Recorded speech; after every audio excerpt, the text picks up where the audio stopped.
I was 16, with a positive drug test hidden at the bottom of my backpack and the childlike certainty that, despite everything, my family would support me. I arrived home at the end of a hot afternoon, my school uniform sticking to my body and fear pressing down on my chest. I waited for dinner as usual. I sat down at the table amidst the smell of beans in a pot and the muffled noise of the television in the living room, and blurted out the news at once because I didn't know how to wrap it up in better words. My mother dropped her fork on her plate. My father let out a low curse word, the kind he never said in front of anyone. For a few seconds, there was only the hum of the old fan spinning in the corner of the kitchen, and then the sentence came down, hard, dry, with no room for appeal. You will leave this house. Today. The words hit me like a badly thrown punch. There was no discussion, no questions, no outstretched hand. It was as if, from one moment to the next, I had ceased to be a daughter and had become a walking disgrace, an ugly thing that needed to be hidden from the neighbors, the church, and the world. That night, with an old backpack full of badly folded clothes and the little money I'd managed to scrape together by selling jewelry at school, I walked through the door for the last time. They didn't hug me. They didn't wish me luck. They didn't even look at me as I left. I remember walking to the bus station aimlessly, fear throbbing in my ears like a war drum. I sat on the hard bench on platform 3, hugging my still invisible belly, and understood in a cruel way that from then on I was alone. It wasn't pretty. It wasn't heroic. It was dirty, difficult, drawn out. I spent weeks bouncing from house to house, sleeping on acquaintances' sofas, accepting favors that were always collected afterwards. I worked in coffee shops, cleaned toilets at gas stations, sold leaflets at traffic lights. I learned to survive on crumbs and to be wary of easy smiles. When the baby was born in a public hospital where the nurse treated me as if I were part of the garbage piling up in the corridors, I could barely cry.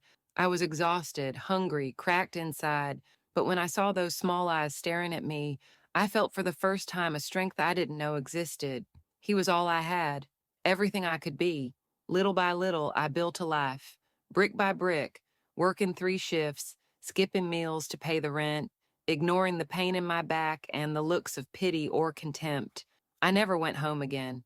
I never sent another letter, message, or anything. They never looked either, not even a phone call, not even a card at Christmas, not even a question about the grandson they never met. For them, I was dead, and for a long time, that was enough. I built a new story. I managed to finish high school and night classes, took technical courses in administration, and after many years of knocking on doors, I joined a small but serious company. Over time, I rose through the ranks, bought my first used car, and rented a decent apartment in a neighborhood where my son could play without fear. Life wasn't generous, but I was stubborn, and in the end, I managed to give us both what I had been denied: stability, respect, dignity. For 20 years, I carried the cold certainty that I would never hear from them again. And honestly, I didn't miss them. I didn't need them. I didn't want to. It's just that life has a twisted way of dragging ghosts back, even when you've already built high walls and sworn you'd never open the door again. It all started on an ordinary morning, one of those mornings when the traffic is more chaotic than usual and the coffee can't shake off the tiredness properly. I was reviewing documents in the office when my cell phone vibrated. Unknown number. I ignored it. Minutes later, it vibrated again and again. On the third call, I answered, irritated. The voice on the other end sent a chill down my spine before I could even form complete sentences. It was my mother, speaking quietly, nervously, using a tone that mixed pleading and intimidation. She said she needed to meet me, that it wasn't about the past. It was urgent. My first impulse was to hang up, and I almost did, but something in the way she spoke, or maybe it was just the morbid need to face ghosts head on, made me accept it. I booked into a busy cafe in the center where any dramatic scenes would be drowned out by the clatter of cups and conversations. I spent the rest of the day with my stomach churning, trying to work, trying to pretend it was just another Wednesday. The cafe was one of those places that was too modern for what I needed. Cold lighting, tiny tables, ambient music chosen by some soulless algorithm. I walked in with firm steps, ignoring the nervousness that was growing in my chest like a weed. I chose a table in the corner from where I could see the door and waited. It didn't take long. She came in with the same tired expression that my memory held, but now there was something even more broken about her. She was dressed too simply for someone who once took pride in her appearance and carried a worn bag that seemed to weigh more than her entire body. When she saw me, she smiled quickly, hesitantly, like someone who apologizes before she even opens her mouth. She sat down without my inviting her. She ordered a coffee, but didn't even wait for it to arrive before she started talking. "We're having a hard time," she said, adjusting the strap of her handbag on her lap. "Your father and we had to leave the house. It's been a complicated process. Financial problems, you know." I listened in silence, my hands folded on the table, my face impassive. I didn't know exactly what I was expecting to hear, but it certainly wasn't that.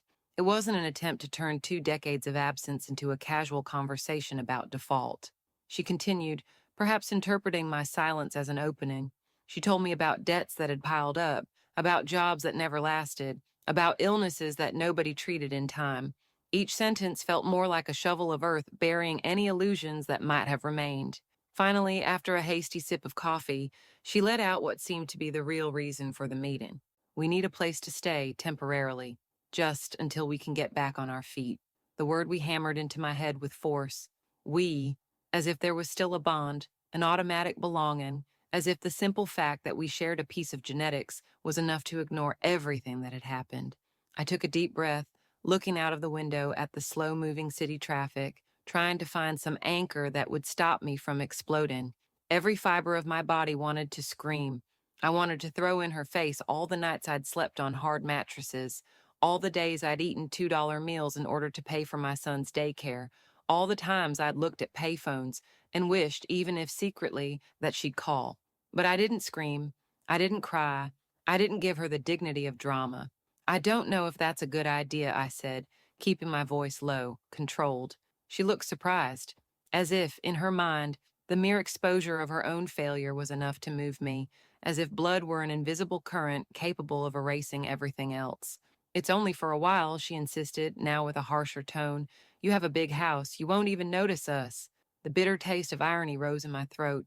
They had kicked me out mercilessly when my teenage presence tarnished their pride. Now, 2 decades later, they demanded shelter as if it were a natural right.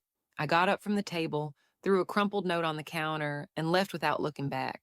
I heard the chair dragging on the floor, the sound of her footsteps following me, her voice hurriedly calling my name. I didn't stop. Crossing those streets seemed more urgent than any conversation. Each step echoed like a reminder of what I had become without them. A woman who had built everything from scratch, without safety nets, without applause, without an audience. I reached the car and shut the door tight. My hands were shaking on the steering wheel, but my face was still cold, hard. I started the engine and left behind the image of her standing on the sidewalk, small, aged, with the whole world collapsing on her shoulders. I spent the week pretending to be normal. I continued going to work, picking up my son from school, smiling at the neighbors, but inside, every little task was shot through with a deaf anger that grew like an oil slick. The messages started arriving on the second day. First a request, then an attempt at emotional blackmail. Finally, veiled threats, mixed with vague promises of change and repentance. I deleted each one without replying. It was easy to delete texts.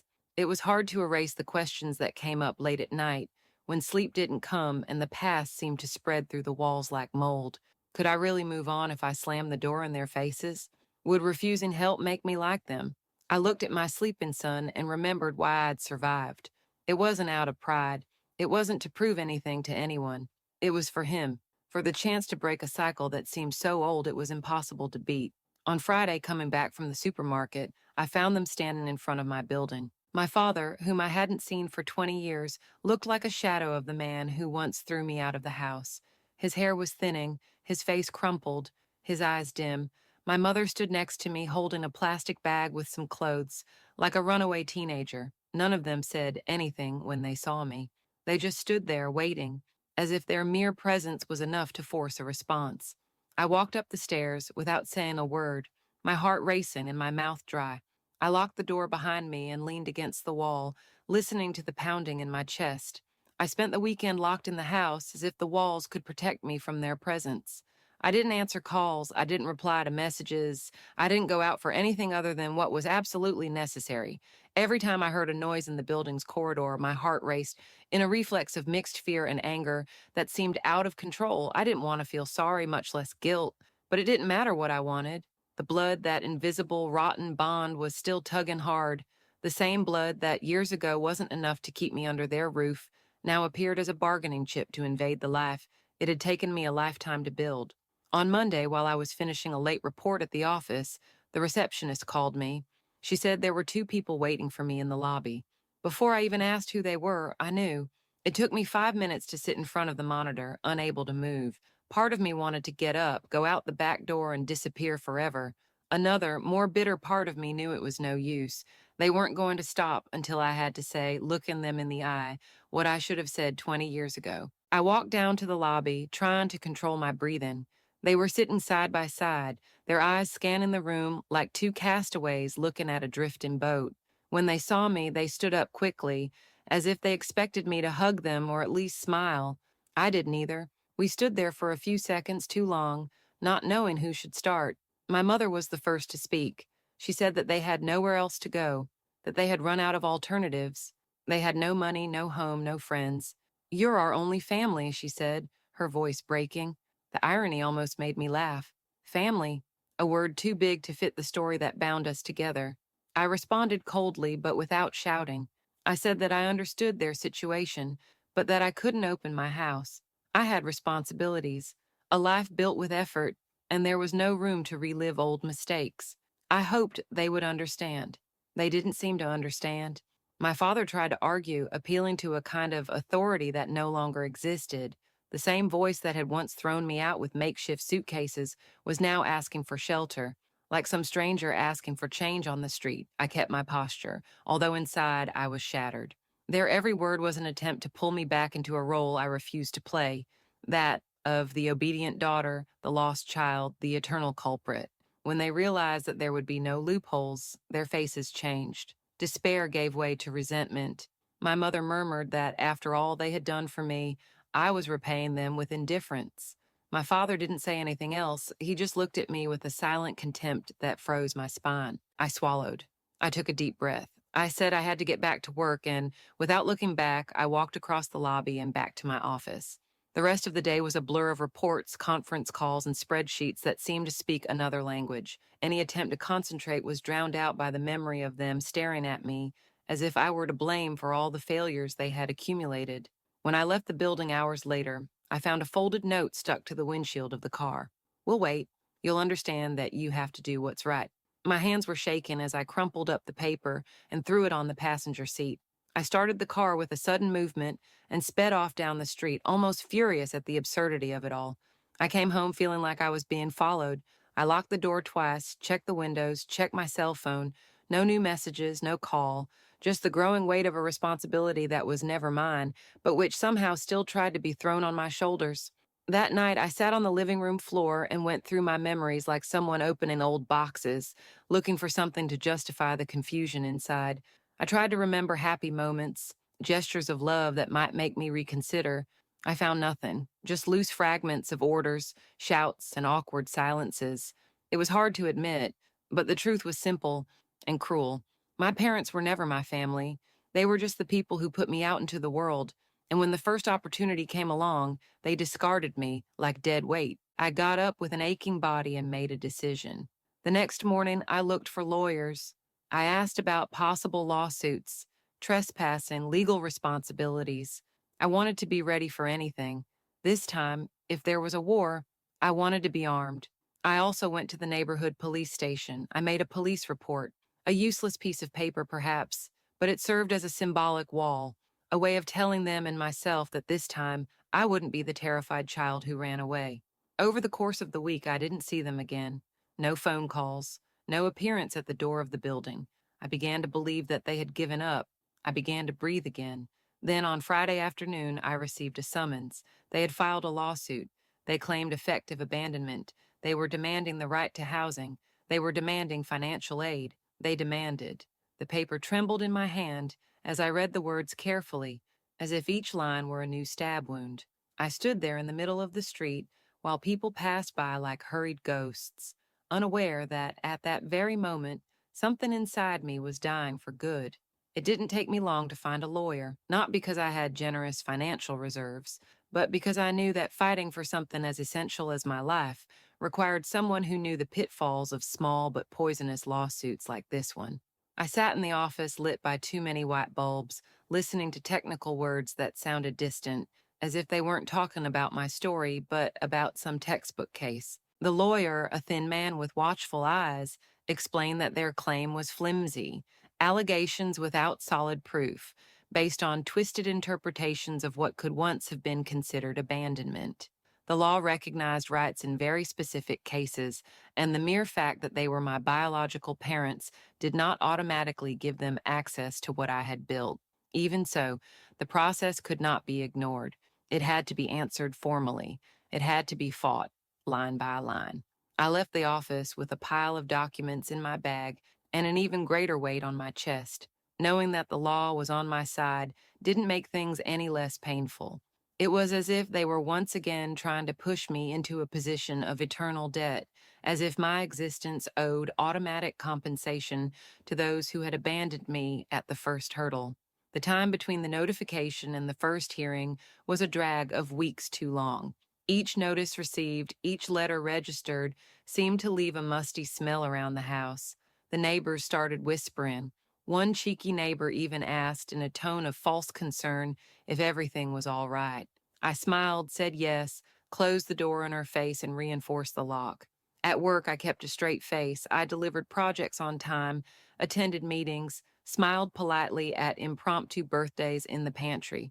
But inside, there was a different kind of tiredness, a kind of exhaustion that can't be cured by hours of sleep or weekends on the sofa. My son, now a teenager, noticed the heaviness in the air. I didn't ask. I didn't ask for explanations. I only offered what no one else offered me, silent presence and respect. He reciprocated in the same way, leaving short notes on the table or small gestures that said more than any long conversation could. The day of the hearing arrived. I put on my best clothes, the ones I bought years ago for job interviews, hoping that somehow the starch fabric would serve as armor. I walked into the stuffy courtroom with my head held high and my fists clenched inside my jacket pocket. They were already there. My mother in a shabby blouse and makeup, trying to look frail. My father in a grimy dress shirt, looking down as if the weight of the theater they were staging was too much to bear. When they saw me, they lowered their eyes. Maybe they didn't expect me to show up. Perhaps they thought it was enough to press me from afar to get what they wanted. The judge, a middle-aged man with a tired expression, read out the allegations in a neutral tone. At no point did he show any sympathy or impatience. He just did his job, like someone who knows that, for some, justice is just the last battlefield after all the other wars have been lost. My lawyer stood up, explained the facts precisely. He showed documents. He pointed out inconsistencies. He made it clear with polite firmness that there had been no abandonment, because there had never been any real bond, that it wasn't my choice to leave, but a direct consequence of their actions. I didn't need to speak, but I asked to speak. With my heart racing, I stood up and looked at the judge. Not at them. I said that I had grown up alone, that I had learned to survive on my own, that everything I have today was achieved without support, without even a word of encouragement. I told them, without tears or flourishes, how I was left behind as a teenager, pregnant, with the world on my back and nothing in my hands. The silence that followed my speech weighed tons. I sat down again, ignoring the stares around me. My parents remained motionless, as if the story being told was someone else's. When the hearing was over, I left without waiting for the official result. I already knew. I knew because at that moment, I realized that the biggest trial wasn't the legal one, it was the personal one. It no longer mattered what formal justice would decide. I had decided. I went to the market before going home like someone who needs to anchor their body in mundane tasks so as not to sink into thoughts. I bought bread, milk, and fruit for the week. I walked back slowly, feeling the weight of the years on my legs. At home, I sat on the sofa and stared at the wall for long minutes. No pain, no relief, just a strange kind of acceptance. I understood that justice doesn't always repair what has been broken. Sometimes it just confirms what you already knew. Some relationships die long before they are buried.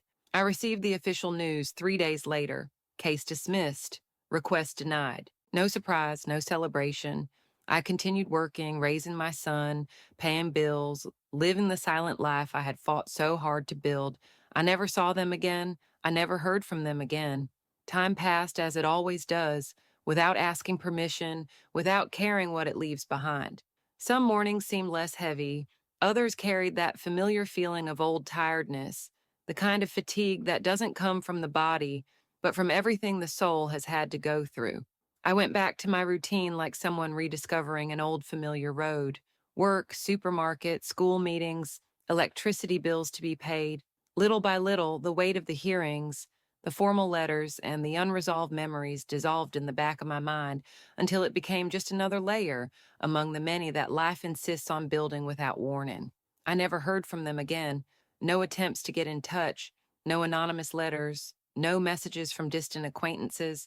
It was as if they had evaporated, or perhaps, this time, they understood that the space between us was made up of something more resistant than sorrows. It was made up of decisions.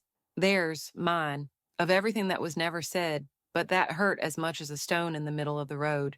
Some nights still brought strange dreams, mixing faces, old voices, and houses I'd never really lived in. I'd wake up with my heart squeezed, the sheet wrapped around my legs, and the uncomfortable feeling of having run miles in my sleep. It took me a few minutes to remember that I was safe, that that house was mine, earned with the sweat of someone who never had anyone to offer them shelter. My son, always attentive, respected these silences. He never asked directly, but his gestures spoke for him. A dish washed without me asking. A quick message wishing good luck before an important meeting. A look of complicity when the word family came up in other people's conversations. We weren't perfect, we never would be, but we were whole even in our flaws. And that's what made all the difference. The years went by. We moved to a bigger apartment in a more wooded neighborhood. He grew up, graduated, found his own way, with the stumbles and achievements that are part of the package. I found myself alone again, but this time without the paralyzing fear of loneliness. It was a chosen, constructed, dignified solitude. At random moments, while doing the dishes, organizing old boxes, listening to old songs on the radio, memories surfaced without warning, not with bitterness, not with nostalgia, just fragments of a story that no longer needed to be rewritten to make sense. I realized that expecting regrets was pointless. Some people don't regret things because they've never recognized the damage they've caused. And in a way, accepting that was liberating. I stopped expecting explanations, apologies, and cinematic endings. Some wounds heal crooked, some gaps will never be filled, and that's okay. I've also stopped romanticizing overcoming. There's no glamour in growing up carrying your own pain as baggage. There is no medal for those who have survived neglect, abandonment, or lack of love. There is only the simple and brutal act of continuing. Keep waking up, going to work, taking care of the bills, changing the light bulb in the kitchen, renewing the lease, buying Christmas presents, even though you know no one did the same for you. Small, invisible victories that, when added together, build something stronger than any diploma or pretty picture on the shelf. Years later, I found some faces from the past on social media. People who knew me as a teenager, schoolmates who heard about what had happened to me in the city, shy messages full of barely concealed admiration, praising my strength, my courage. I smiled and thanked them, but I didn't delude myself. Strength, when it has to be forced, leaves deep scars that no one else can see, and it's okay that no one does. The last time I dreamt about them was on a cold morning, for no apparent reason. In the dream, I was walking along a dirt road, with the wind cutting my face and my hands empty. From a distance, I saw two figures standing side by side, with no defined faces, just silhouettes. I didn't run to catch up with them. I didn't call out. I just kept walking. I woke up with a strange feeling of relief, as if, somehow, that road in the dream had been the farewell that never happened in real life. And if you've made it this far, don't forget to leave your like and your opinion here in the comments.